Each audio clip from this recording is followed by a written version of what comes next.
Bitcoin में आगे आने वाले दिनों में क्या होगा पता है? वेल, जो लोग सोच रहे हैं कि अब ये यहाँ से और ऊपर जाएगा तो उसको भी मैं कवर करूँगा, बट अगर एक सच्चाई बताऊँ तो आने वाले दिन में होगा क्या कि यहाँ जाइए ट्रेड करा ना, इधर ही इधर ऐसे ही ट्रेड करता रहेगा कुछ दिन, ठीक है, और एक दिन ऐसा आएगा जहाँ पे मार्केट इस लेवल के नीचे ट्रेड करने लगेगा एंड देन इवेंचुअली आएगा इस लेवल के लिए। ये होगा, ठीक है। और फिर डिसीजन जो आने वाले दिनों में रहेगा इस लेवल के ऊपर ही रहेगा, तो I will cover that part in my future videos. But अगर if you want to know in a detail manner कि आने वाले दिनों में मैं इस चीज़ को क्यों हाईलाइट कर रहा हूँ, तो लेट्स कवर दैट पार्ट। और उससे पहले डिस्क्लेमर दे दूँ, जो चीज़ें मैं शेयर कर रहा हूँ उसमें कुछ लेवल्स हैं, but I am not recommending anyone for any sort of suggestion about buying and selling, do your own research, ठीक है। तो अभी फिलहाल वैसे यूजुअली मैं क्या करता हूँ कि I do the multi time frame analysis, और मैं ऑलरेडी जो चीज़ें जहाँ पे ये प्राइस ट्रेड कर रहा है ना, इस जिस जगह पे 74 और 900 जितना दिख रहा है, मैंने कुछ दिन पहले बिटकॉइन का टारगेट रखा था 74,500 का, और वो इसी लेवल के में ही ट्रेड कर रहा है। ठीक है, मैंने 74,500 ही रखा था क्योंकि रखने को मतलब मेरा जो लेवल बता रहा था, बट एनी और ट्रेड नियर बाय अराउंड उसी प्राइस लेवल में कर रहा है। तो it's just a follow up video, ठीक है। और अब मैं जो एक प्रिडिक्शन बता रहा हूँ वो ये है कि मार्केट यहाँ पे जो है, जहाँ पे ये ट्रेड कर रहा है, यहाँ से नीचे के लिए आएगा, तो वो किस रीजन से आएगा? पहली बात, अब लेट मतलब इसको अगर थोड़ा सा वैसे बताऊं तो party is somehow somewhat is over, it's about to over और ऑलरेडी ओवर जहाँ यहाँ पे है ये बिटकॉइन, ठीक है। अभी जो लोग एंटर कर रहे होंगे ना, वो लेट एंट्री कर रहे होंगे, मतलब लेट पार्टी में लेट एंटर कर रहे होंगे। अगर वो लेट एंटर करते हैं उनको नतीजा क्या भुगतना पड़ेगा यहाँ पे? अगर ये लोग जो बाय सोच के बैठे हुए हैं, ठीक है, जो लोग बाय सोच के बैठे हैं उनकी लेट एंट्री होगी। क्यों? इवेंचुअली मार्केट ने जो यहाँ तक का जो मूव दिया है, इसमें अब यहाँ से जो भी हो रहा है वो सेलिंग हो रही है। सेलिंग मतलब ये वाले मूव को अपना प्रॉफिट कैप्चर कर रहे हैं वो लोग, ठीक है। That's the thing which is happening.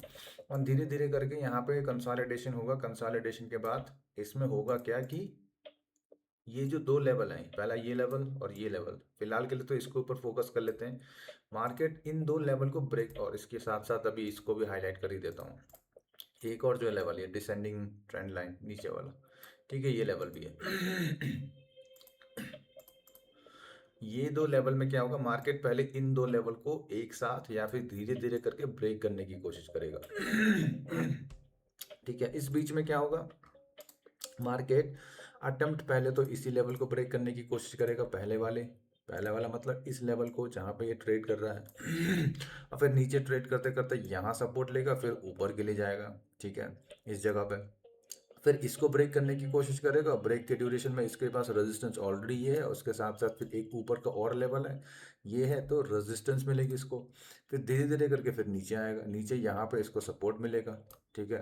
And then eventually ये सब सिलसिला चलता रहेगा और ये कंसोलिडेशन कहलाता है। और इस कंसोलिडेशन के बाद मार्केट अगर इवेंचुअली इस लेवल के नीचे ट्रेड करता है, इस जगह पे, then that's a very kind of a confirm case कि जहाँ पे मार्केट अब वो इस लेवल के लिए जाएगा। और मैं इस लेवल को एग्जैक्टली नहीं बता रहा क्योंकि ये डेली का लेवल है, और डेली के लेवल के अलावा भी फिर उसके बीच में क्या होते हैं यहाँ पे इन जगह पे 4 घंटा 12 घंटा, मतलब दिन के सारे लेवल, टाइम फ्रेम के लेवल्स, वो यहाँ पे फिर बीच बीच में सपोर्ट की तरह काम करेंगे। बट इवेंचुअली जो मेन सपोर्ट है बिटकॉइन के पास अब ये है, तो वो इस सपोर्ट को टेस्ट करने के लिए आएगा। अगर यहाँ सपोर्ट मिल गया तो ठीक है, नहीं मिला तो फिर और नीचे जा सकता है, बट वो आने वाले दिनों में देखेंगे।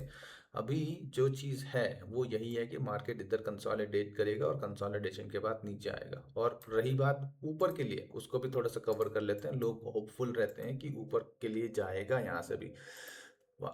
आइडली बताऊं तो यहीं पे मार्केट का मूव खत्म हो चुका है। यहाँ पे एग्जॉस्शन चल रही है, मतलब इधर जो भी जो चीज़ें हो रही है यहाँ पे सेलिंग हो रही है, जो मैंने बताया। सेलिंग के अलावा बाकी थोड़े बहुत अगर मूव ऊपर के लिए दिखेगा तो वो विग बनाने के लिए या फिर एक सडन मूव हो सकता है। और उस चीज़ को अगर एक वैलिडेट करूँ तो पहली बात तो मार्केट को इसी लेवल के ऊपर ही रहना पड़ेगा, चलो इन दो लेवल के ऊपर ही रहना पड़ेगा। That's a very first condition. ऊपर रहने के बाद मार्केट को पहले तो इस डिसेंडिंग ट्रेंड लाइन के ऊपर ट्रेड करना पड़ेगा, ठीक है, दैट्स अनदर कंडीशन। जहाँ पे ये मार्केट यहाँ ट्रेड करे और इसके साथ साथ फिर यहाँ पे ये जो एक और लेवल है हमारे पास, इसके ऊपर भी ट्रेड करे। इवेंचुअली जब कोई भी कैंडल अगर इन तीनों लेवल के ऊपर ऐसा बने एक अच्छा वाला, और इधर ही ट्रेड करे, और इन बिटवीन चलो सपोर्ट भी ले ले, ठीक है, चलो यहाँ तक भी आ जाए, फिर दोबारा से अटेम्प्ट करे, और अटेम्प्ट में फिर यहाँ से ऊपर को जाए और यहाँ आए, फिर जा सकता है एक ये लेवल के लिए। This is the next possible level जो बिटकॉइन के पास है, ठीक है, अगर जाना हुआ तो ऊपर के लिए। और ऊपर की कंडीशन के मैंने जैसे बताई 3 लेवल, और फिर ये डिसेंडिंग ट्रेंड लाइन के ऊपर होना चाहिए, और कैंडल क्लोजिंग ऊपर ही होनी चाहिए। So that's the only possibility for this 82,814.7 वाला जो लेवल है। और एल्स जो चीज़ मैं हाईलाइट करना चाह रहा हूँ वो फोकस है हमारा इस लेवल के ऊपर है आने वाले दिनों में।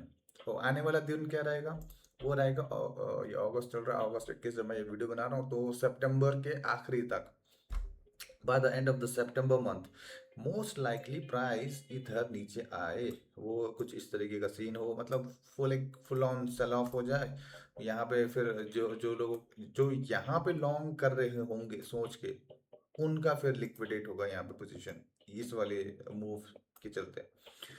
सो yeah this is what we have in this single daily time frame analysis, क्योंकि अभी इसको मैं डेली टाइम फ्रेम में ही लिमिटेड रख रहा हूँ, क्योंकि मूव जितने भी हुए हैं वो डेली टाइम फ्रेम में। यूजुअली मैं 4 घंटा 1 घंटा और 15 मिनट को भी देखते हुए एनालिसिस करता हूँ। बट फिलहाल दिन का ही चल रहा है अभी, सिंगल टाइम फ्रेम का, हायर टाइम फ्रेम का। तो this is what I have, and for future technical analysis content, you can subscribe my channel and click the notification bell, quick update. So with that note, thank you so much for watching. Bye bye for now, see you in the next video.